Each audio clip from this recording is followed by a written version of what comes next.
వస్తే నేను చేస్తాను. You are ready. If biopic చేసే అవకాశం వస్తే ఎవరి బయోపిక్ లో మిమ్మల్ని మీరు చూడాలనుకుంటారు? చెప్పండి పర్లేదు. నేను ఇంకా ఆలోచించలేదు అక్కడి వరకు. అంటే బయోపిక్స్ మీద ఒపీనియన్ ఉందా? క్యారెక్టర్ మంచిది, స్టోరీ మంచిది అంటే obviously Allu. Okay, yeah. So biopics ఎవరిదైనా మీరు చేయడానికి రెడీ. యా. ఓకే, మీరు చెప్పండి. ఎస్వి రంగారావు గారు. నన్ను క్వశ్చన్ కూడా అడగనవ్వట్లేదు అయ్యా కంప్లీట్గా.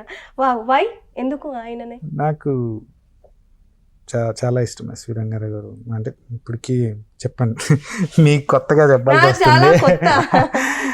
సో ఎస్వి రంగారావు నాకు బాగా ఇష్టమైన, నాకు best favourite actor S V Rangarao గారు. సో ఆయన చేసిన సినిమాలు క్యారెక్టర్స్ చాలా ఎక్కువ ఉండి ఉంటాయి కదా, మీకు ఒకవేళ అవకాశం వస్తే ఆయనది ఏ సినిమాది పార్ట్ 2 తీయాలనుకుంటారు ఇప్పుడు సంబంధించి, ఈ జనరేషన్కి సంబంధించి? పార్ట్ 2 అంటే ఆయన ఎప్పుడు లీడ్గా అట్లాగా ఏమీ చేసింది. ఒక యాజ్ ఏ character క్యారెక్టర్ తీసుకొని. ఆర్టిస్ట్గా, యాజ్ ఏ డైరెక్టర్గా ఆయన సక్సీడ్ అయ్యారు బాగా. ఇంకా నాకు తెలిసి ఇప్పుడు జనరేషన్కి చాలా మందికి ఆయన గురించి తెలియదు కూడా. అవును.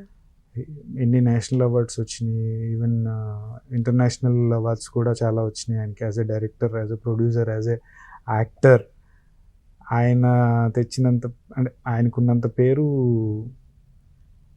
అంటే ఎవరికి లేదని నేను అనట్లేదు. నాకు తెలిసినంత వరకు నా ఫేవరెట్ యాక్టర్ కాబట్టి లేదని నేను నమ్ముతున్నాను. అసలు చిన్నపిల్లలు ఎట్లయితే మురిసిపోతారో ఫేవరెట్ యాక్టర్ గురించి చెప్పినప్పుడు, ఆయన అలా నాకు మురిసిపోతున్నారు. పౌరాణికం అంటే బాగా ఇష్టము. అంటే నేను కుదరలేదు నాకు నేర్చుకోవడానికి, కానీ నాకు పౌరాణికం అంటే చాలా ఇష్టం.